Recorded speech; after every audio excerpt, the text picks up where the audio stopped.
सभी को नमस्ते। हम उपनिषदों के ऊपर विचार कर रहे थे और हमने पीछे उस अद्वितीय परमात्मा के विषय में बहुत विस्तृत विचार किया है और हमने यह भी बताया है कि जो भारतीय समाज है वह उसी परमात्मा के कारण जुड़ा हुआ रहा। वही भारतीय समाज का अनुबंधन केवल वही परमात्मा है जिसका वर्णन उपनिषदों ने किया है। और यही कारण था कि इस तार्किक ब्रह्म के कारण, इस तार्किक समाख्या के कारण यह समाज अविकल रूप से विद्यमान रहा। वरना इस देश के ऊपर धर्मांतरण कराने के लिए इस्लाम अपनी धूल फेंकता रहा, अपने धूल में से रंगना चाहा, अपने रंग में इसने उसको रंगना चाहा। ईसाइयों ने इस देश को ईसाइयत में बदलना चाहा लेकिन नहीं बदल पाए।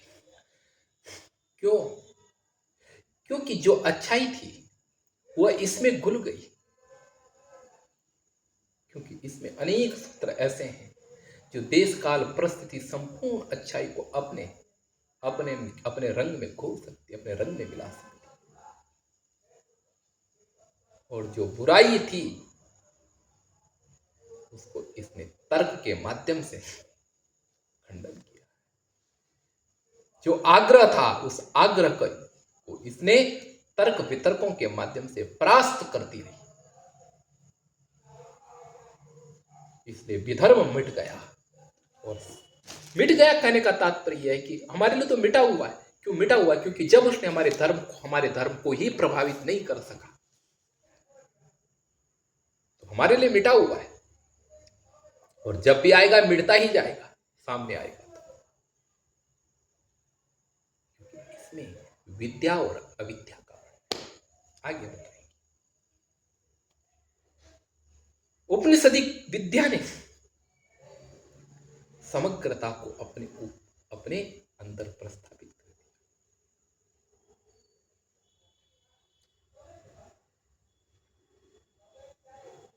बहुत ही सुंदर मीमांसा है इसमें, मीमांसाबद्ध हर पंक्ति है। एक पंक्ति दूसरे एक संबंध दूसरे संबंध से जुड़ता है, उसके पीछे मीमांसा है। एक मीमांसा दर्शन खड़ा है, एक पंक्ति पर मीमांसा दर्शन खड़ा है और मीमांसा दर्शन की नियम से बंधी हुई है। और पूर्ण अच्छाई में जीने की स्वतंत्रता भी।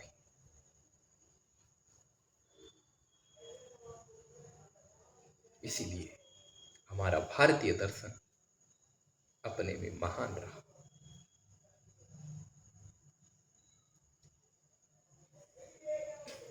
हमारी एकता का बंधन वह परम चेतना रही।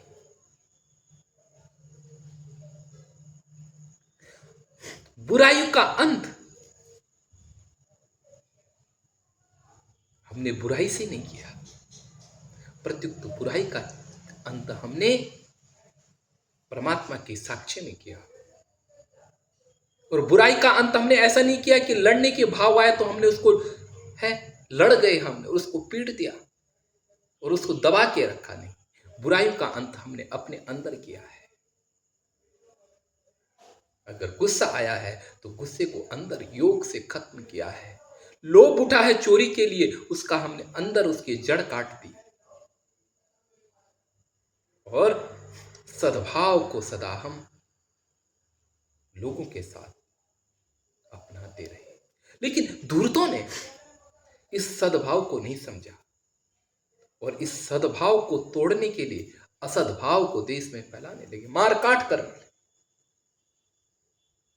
लेकिन फिर भी इसी के अंदर से शौर्यवीर भी पैदा हुए और इन्होंने पुनः इस धर्म को स्थापित किया। इतिहास में आप देख सकते हैं। तो यह महान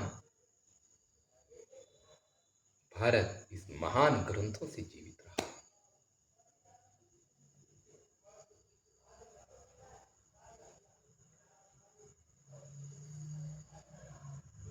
न तो संस्कृत वांग्मय में विदेशी शब्द है ही नहीं, परिष्कृतता, परिशुद्धता केवल इस भाषा में विद्यमान थी। इस भाषा में सब पहले से ही विद्यमान थे और ये जो भाषा थी यह संस्कृत व्याकरण, निरुक्त, मीमांसा से बंधी हुई थी, छंदों से बंधी हुई थी।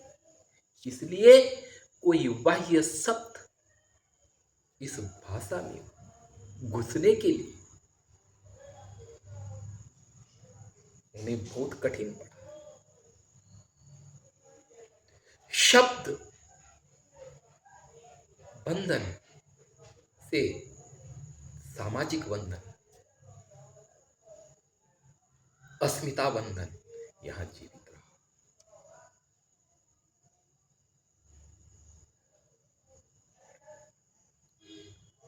वरना अन्य भाषा के शब्द इसमें घुस करके ऐसा होता कि ऐसा भी हो जाता कि क्या है, कुरान संस्कृत में लिखी जाती है ना, लेकिन नहीं हो सकती थी कि कुरान के शब्द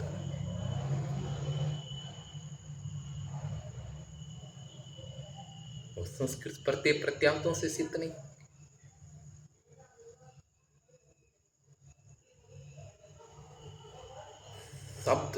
शब्द भी वही आएगा संस्कृत में जो संस्कृत सूत्रों से सिद्ध होगा। इसीलिए विधर्मियों का इतिहास या विधर्मियों का शब्द या विधर्मियों के सिद्धांत संस्कृत भाषा में नहीं घुस सके, लेकिन संस्कृत भाषा के शब्द दुनिया के हर भाषा के अंदर मिल जाते हैं। तो मैं कहने का तात्पर्य यह है कि यह जो ग्रंथ अक्षुण्ण है, यह सब एक नियम से बंधे हुए हैं और इन्हीं के कारण इस देश की अस्मिता भी जीवित है। इस देश के एकत्व को बांधने के लिए समय समय पर पावन और उत्तम सूत्र पैदा होते रहे। आइए आज हम एक सूत्र के ऊपर विचार करते हैं।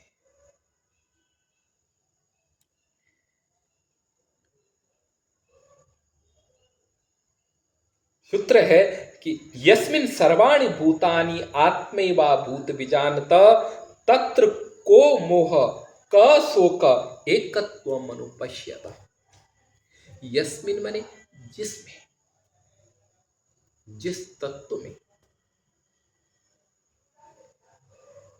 सर्वाणि भूतानि आत्म एव अभूत, जिस तत्व में सारे जीव आत्मरूप हो जाते हैं, सारे जीव एकत्व को प्राप्त हो जाते हैं, जिस ब्रह्म, जिस परम चेतना में सारे जीव अनन्य रूप से एकत्व को प्राप्त हो जाते हैं।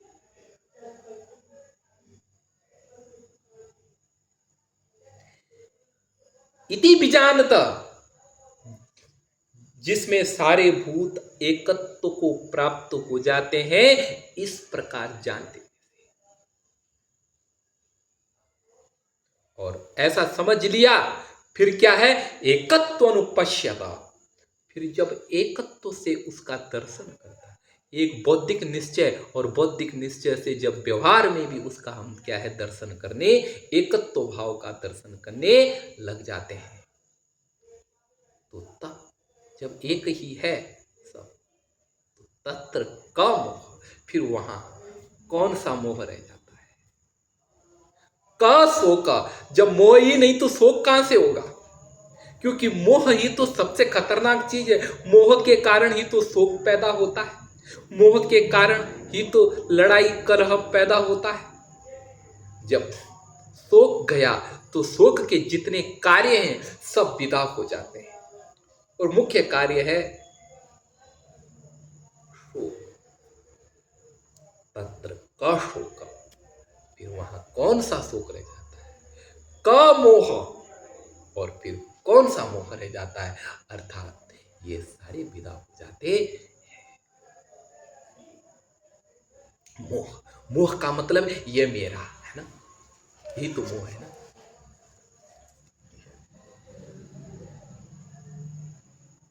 मैं और मेरा, मैं को जीवित के लिए क्या चाहिए, मेरा चाहिए। मैं के पास अगर मेरा ना हो तो मैं बेकार हो जाएगा, है ना। अब देखते हैं, मेरा हाथ, मेरे पांव, मेरे सब कुछ, मेरी आंखें, मेरे कान, मेरे सब मेरे मेरे, और इन्हीं मेरे मेरे ऊपर मैं का भाव जीवित है। मैं हूं एक भाव पे कितनों में, मेरों में।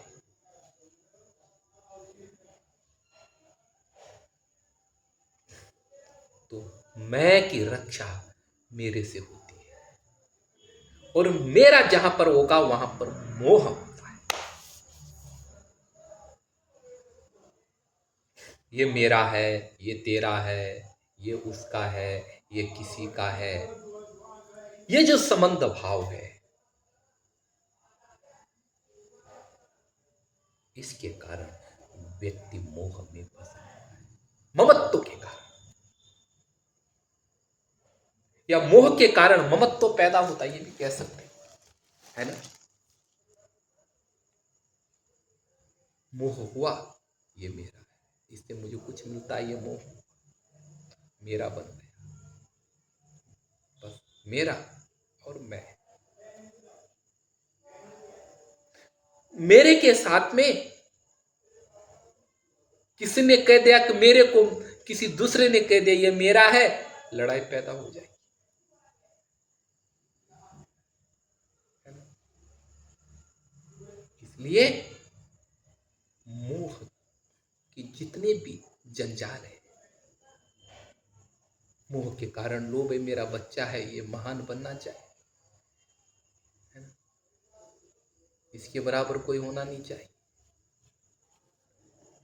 ये मेरा है, ये अच्छा होना चाहिए, है ना। महाभारत के युद्ध में नहीं देखते, महाभारत के युद्ध में भगवान ने अर्जुन को बोला कि तू युद्ध कर, क्यों बोला युद्ध, उनको मार, और उनको माना नहीं चाह रहा, क्यों नहीं मानना चाह रहा, क्योंकि मोह है, मोह के कारण नहीं मानना चाह रहा। अगर उनकी जगह कोई और होता, और क्या दिखा रहा है, दया दिखा रहा है, मेरे पे दया दिखा रहा है, उनकी जगह अगर कोई और होते जिनके प्रति मोह न होता, तो उनको केले के डंठल के जैसे काटता, क्योंकि मेरे से ही अपना बोध होता है, अपने लिए होता है। अगर मेरे को मारेगा, अगर मेरे को मारेगा, मतलब जो मेरा है उसे मारेगा, बच्चा या पुत्र या खेती कुछ तोड़ेगा, तो अपने को दुख होगा, इसलिए नहीं करता, है ना। जो मेरा नहीं उसे तो तोड़ दे। तो भगवान समझ गए थे, भगवान ने कहा ये तो मोह का खेल है, मोह मोह बचा रहा है। ये असली दया कहाँ है? दया तो वो होनी चाहिए जो सर्वत्र हो, मोह के बंधन से रही हो। जब उद्धार के लिए हो, भगवान ने उसको कहाँ लगाया? युद्ध में लगाया। बोला इसको मार, इस मोह को तोड़।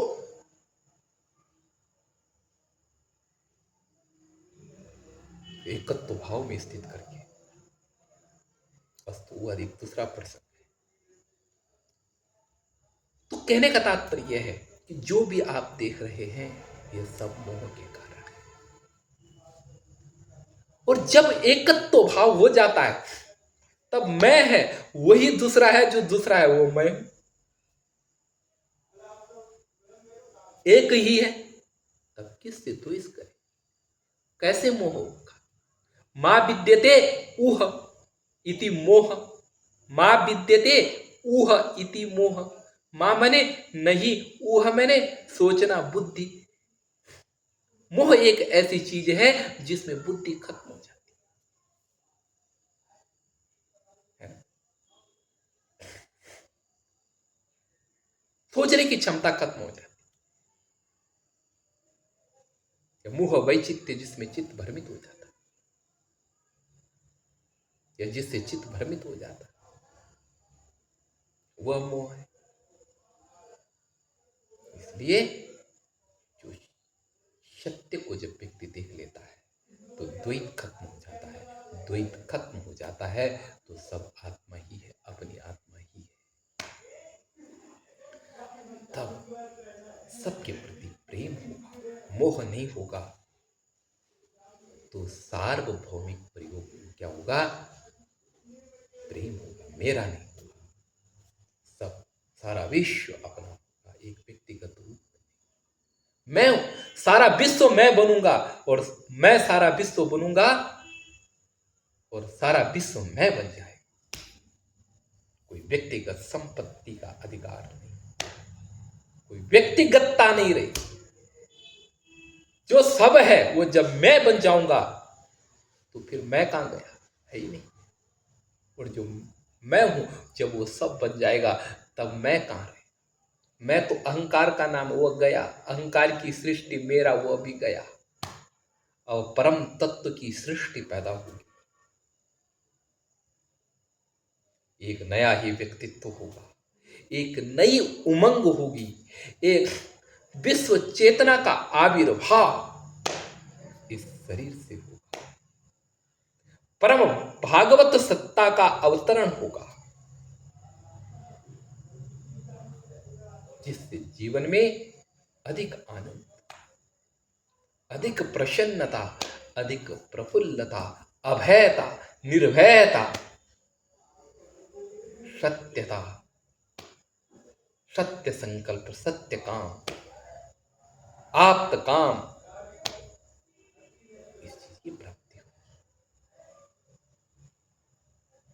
इसीलिए जब ब्रह्म को जान लेते हैं और उसके बाद जब व्यवहार में उसके दर्शन होने लगते हैं, व्यवहार में उसको व्यवहार में आ जाता है, व्यवहार में निश्चय होने लगता है, तब मोह भी गया और सुख भी गया। मोह के साथ में सुख आता है, स्पष्ट है। तत्र क मोह क सुख। मोह कारण है, सुख कार्य, कार्य कारण बता दिया।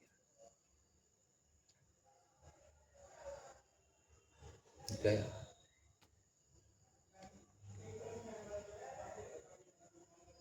कारण गया, कार्य सोते ही चले जाए। मोह है वहां, यत्र मोह तत्र शोक।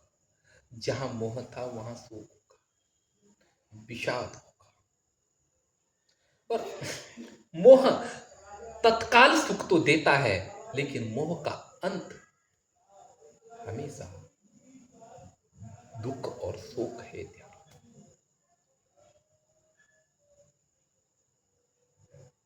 बच्चा पिता बच्चे को सुख देता है, आगे पालता है। बच्चा सोचता है वाह मेरे पिता बहुत बड़े हैं, पिता खत्म हो गया, बच्चे को दुख होता। क्यों? क्योंकि जो तत्काल दिया जा रहा था वह मोह का फल नहीं था। मोह का फल अंतिम में जब पिता खत्म हुआ, दुख रूप में आया, वो था। चोर चोरी कर रहा है ना, लोभ से। उसको बड़े घर बना दिए, उसने बड़े बड़े वो बना दिए, वह उसके मध्य के क्या है, प्रलोभन है। वह उसका फल नहीं, फल उसका जेल खाना होता है, वो कभी ना कभी मिलता है, तत्काल ना मिले, तत्काल सफलता है, लेकिन उसका फल वास्तविक हुआ है। अगर इस जन्म ना मिले तो हम ये मानते हैं कि अगले जन्म में मिलेगा, लेकिन उसका अंत दंड और दुख है। तो मोह, अज्ञान, वह क्या है, अंतिम शोक है, उसका मिलता है तत्काल अपूर्य, मैं यो हूं, मेरे ये हैं, मेरे बंगले हैं, ये नहीं, उसका जो अंतिम फल है वो मिलता है। तो तक्का तत्र का शोक का मोह एकत्व अनुपश्यत, जब हम एक रूप में परमात्मा को देख लेते हैं।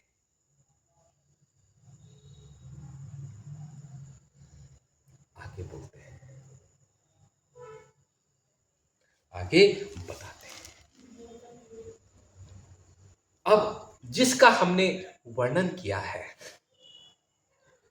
यह तो बता दिया कि वो जगत में व्याप्त है, उसको मिलने से क्या होगा,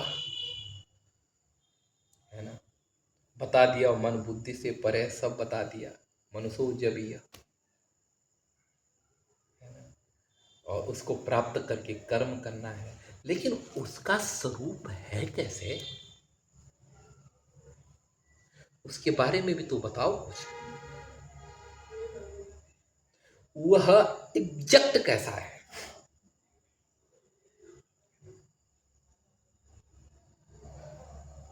तो उस परमात्मा के बारे में यहां पर बताते हैं।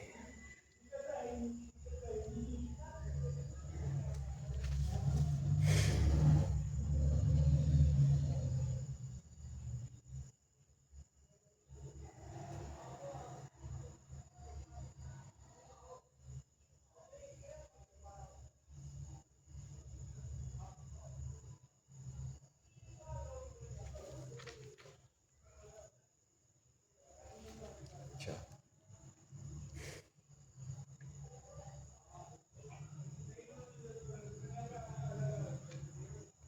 अब बताते हैं।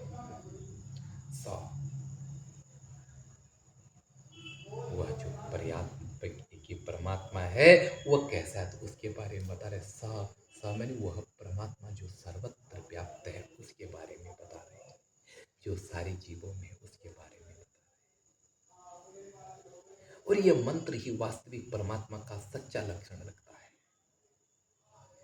और इससे अनेक भ्रांतियों का अंत भी हो जाता है। इसलिए कहते हैं कि सपर्यात सपर्यगात शुक्र मकाय मव्रण मसनाभिरम शुद्धम पाप वित्थम कबीर मनीषी परिवि स्वयंभूर यथा तथ्यो अर्थान वेदधात शाश्वती समाह। अब देखो, स मैंने वह परमात्मा,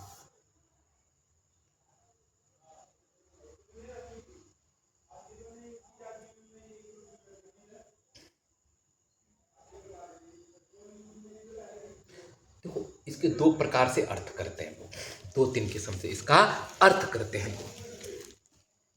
इसका अर्थ दो तीन तरह से लोग करते हैं और बहुत ही सुंदर तरीके से करते हैं। ध्यान दें, ये जो परमात्मा है इसके विषय में दो तीन तरह से लोगों ने अर्थ किया है और अपने अपने अर्थ के अपने अपने संप्रदाय के अनुसार अर्थ किए जाते हैं।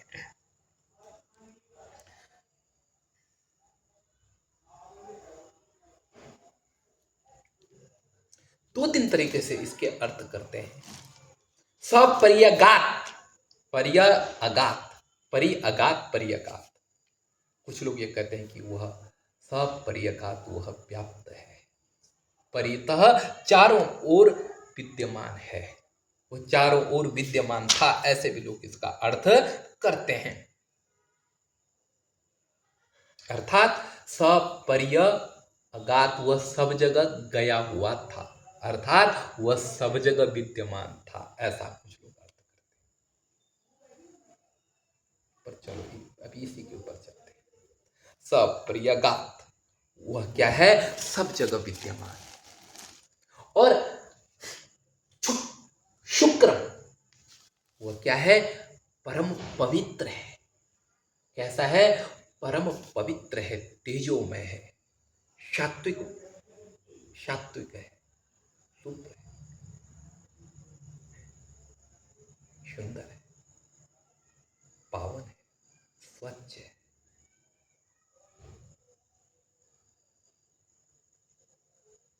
मल से रहित है,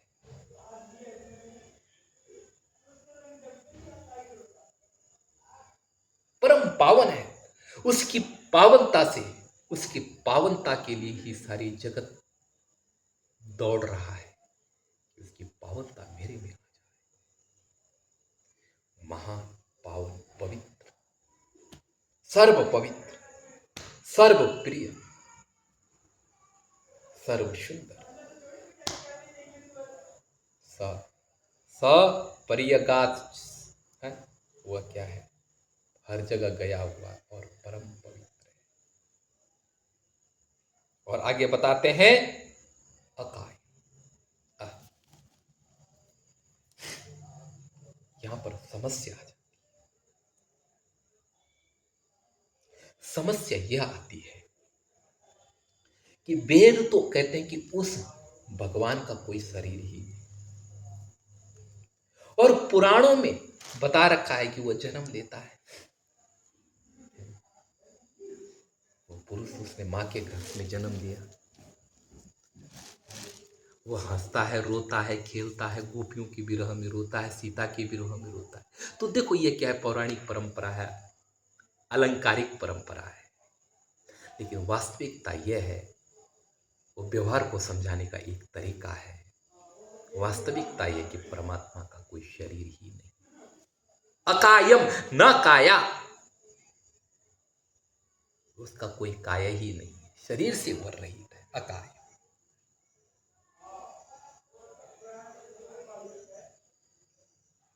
वह क्या है? शुद्ध है और काया रहित है, अर्थात शरीर उसका नहीं है। परमात्मा ऐसा है कि उसका शरीर ही नहीं, क्योंकि जो शरीर होगा वह पंचभूतों से बना हुआ, उसमें रक्त होगा, मांस होगा,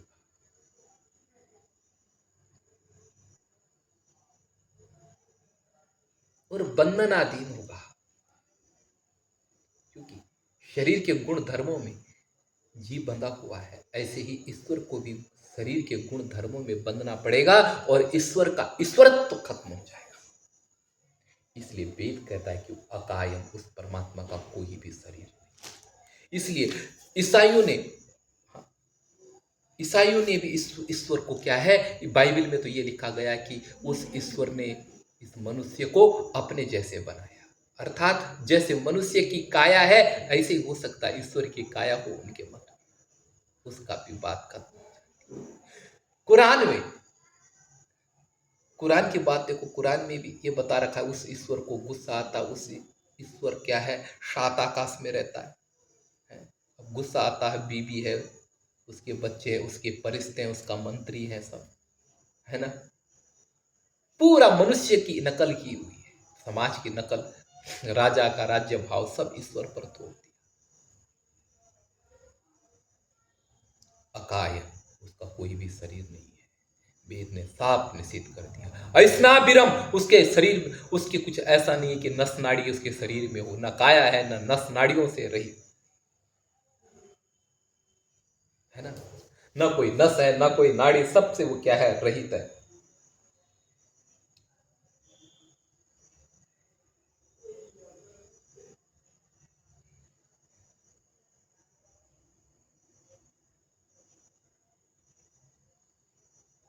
और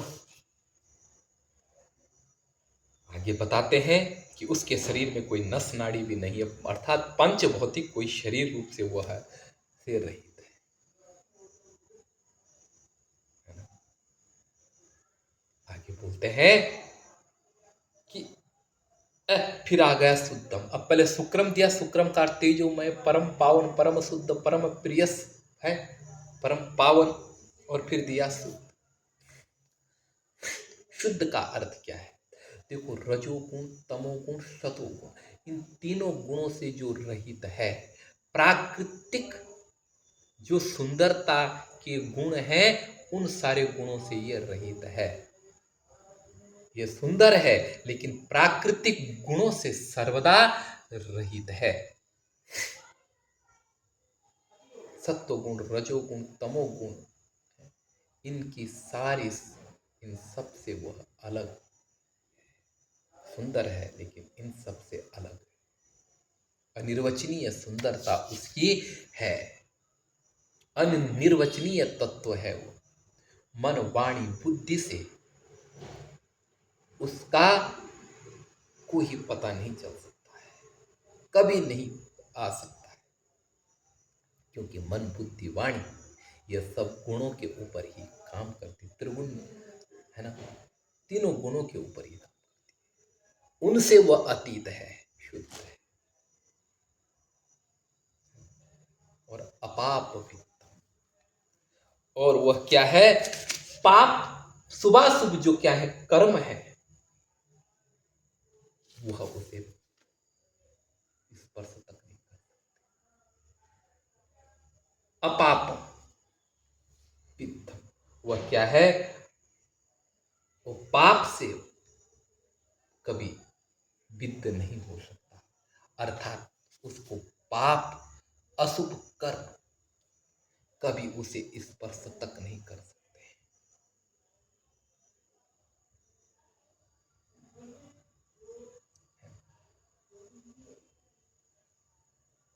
उस परमात्मा तक अशुभ कर्म जा ही नहीं सकते हैं।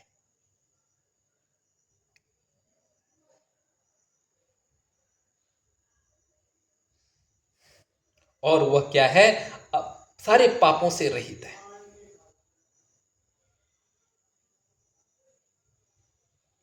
और वह कवि है। कवि कैसा है? वह कवि है। कवि क्या है? सृजन करता होता है, किसी चीज को बनाता है लोगों को रिझाने के लिए, वह कवि है, अर्थात सृष्टा है। वह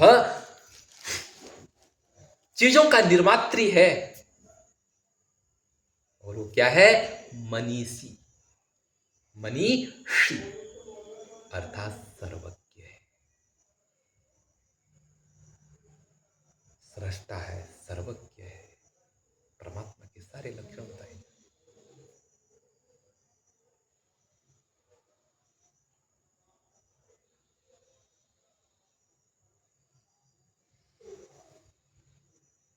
और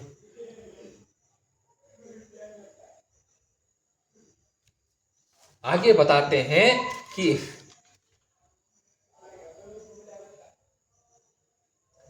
परिभू, परिता भू माने भवती का भू है, परित माने चारों ओर जिसकी सत्ता विद्यमान है,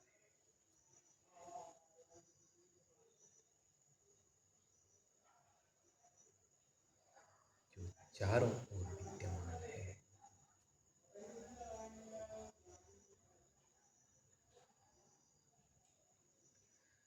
जहां भी उठाओ वहां वस्तु आपको दिखाई देती है, लेकिन उस वस्तु के अंदर वही विद्यमान है।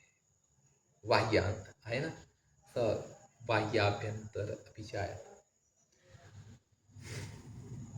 तदु सर्वस्यास्य बाह्यता है ना, तो अंदर बाहर वही विद्यमान है।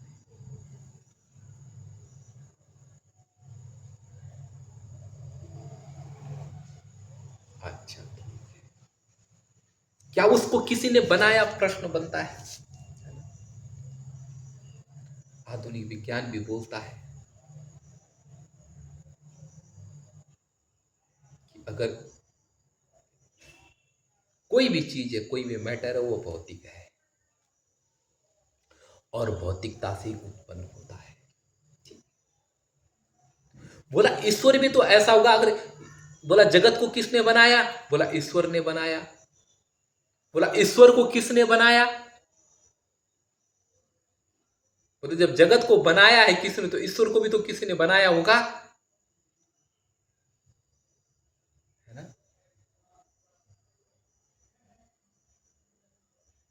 बात समझ में आ रही, वो भी तो किसी से पैदा हुआ होगा। बोला नहीं, बोला अगर ऐसी बात आएगी तो एक समस्या आ जाएगी। बोला ईश्वर को, जगत को किसने बनाया, ईश्वर ने बनाया। फिर ईश्वर को किसने बनाया, एक दूसरा ईश्वर मानना पड़ेगा। पर उस ईश्वर को भी किसने बनाया, तीसरा ईश्वर मानना पड़ेगा, है ना। अनव्यवस्था दोष आ जाएगा।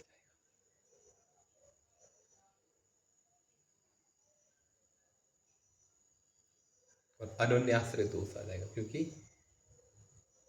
एक दूसरे को बना रहा है, एक दूसरे पर आश्रित है। अच्छा, इसीलिए श्रुति कहती है कि नहीं, वह स्वयं मैंने नित्य है, न उसका कार्य है, वह क्या है, किसी का कार्य नहीं, किसी से पैदा नहीं, उसका कोई कारण। स्वयंभू है, स्वयंभू मैंने जिसकी स्वयं भवति, स्वयं ही जिसकी सत्ता है। स्वयं पैदा होता अर्थ करना, या स्वयं पैदा हुआ है अर्थात जिसकी कोई परत, कोई सत्ता नहीं है। जो परत अस्तित्व में नहीं आए, स्वतः ही अपने अस्तित्व में विद्यमान, उस परमात्मा ने, उस स्वयंभू परमात्मा ने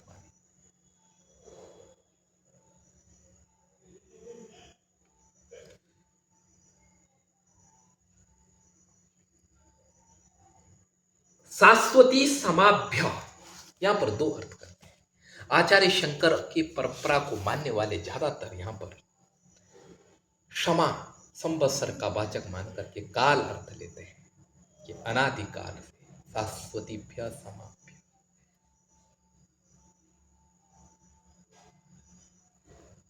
अनादिकाल से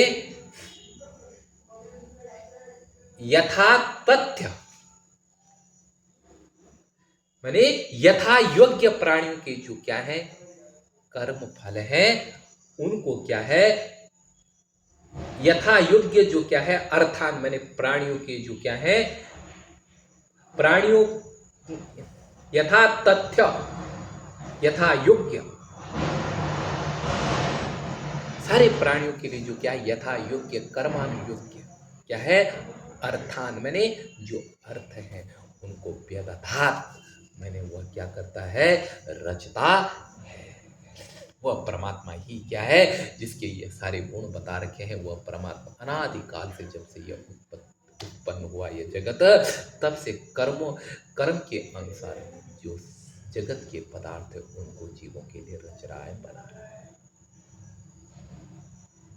यह एक अर्थ है। लेकिन दूसरा एक अर्थ है जो बहुत मार्मिक है। दूसरा अर्थ यह है कि शाश्वतीभ्य क्षमाभ्य, समा है, सम शब्द कह समा कर दिया उन्हें, समा मैंने सबको, स्त्रीलिंग में सम का समा बनेगा, सम शब्द सम समे समा सर्वनाम। तो बोलते हैं शाश्वती मैंने अनादिकाल से समा, मैंने सबके लिए, सबके लिए मैंने सब, समा शब्द प्रजा, प्रजा का के विशेषण लोग मानते हैं। यहाँ पर सब क्या है अनादिकाल से प्रजाओं के लिए, जिसने क्या है जिस परमात्मा ने यथा तथ्य, जिस परमात्मा ने अनादिकाल से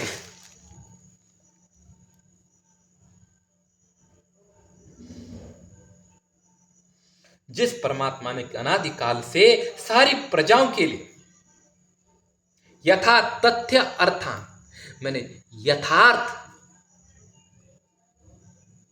यथार्थ जो क्या है यथा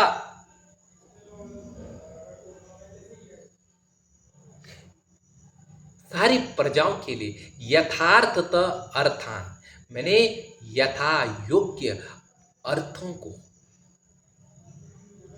है, मैंने शब्दों के अर्थों को अर्थात ज्ञान को व्यवधात मैंने दे रहा, दिया था या दे रहा है। उसी परमात्मा ने सबको धारण करके जीवों के लिए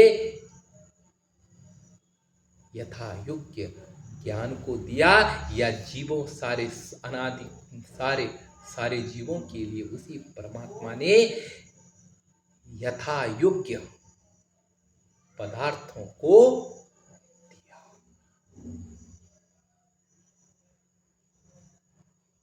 अर्थ किया जाता है। अब इस बीच में कुछ विचार करते हैं कि वह परमात्मा, उस परमात्मा ने जीव के लिए ये सारी व्यवस्था कर दी। पहले बताया इस जगत में जो व्यवस्था कर रहा वो परमात्मा कर रहा है और अनादिकाल से कर रहा है ना? या सारे जीवों के लिए वही व्यवस्था कर रहा है, सारी प्रजा के सबके ऊपर उसी का ही उपकार बरस रहा है। अनंत हस्तों से उसका उपकार आपके ऊपर हमारे ऊपर बरस रहा है। वह जो व्यापक है, जिसका कोई शरीर नहीं है, जो क्या है, शुद्ध है, जो परम पावन है, वही अनंत हाथों से आपके लिए सारी व्यवस्था कर रहा है। किसी ने उसको बनाया नहीं, अपने आप स्वयं परिपूर्ण है।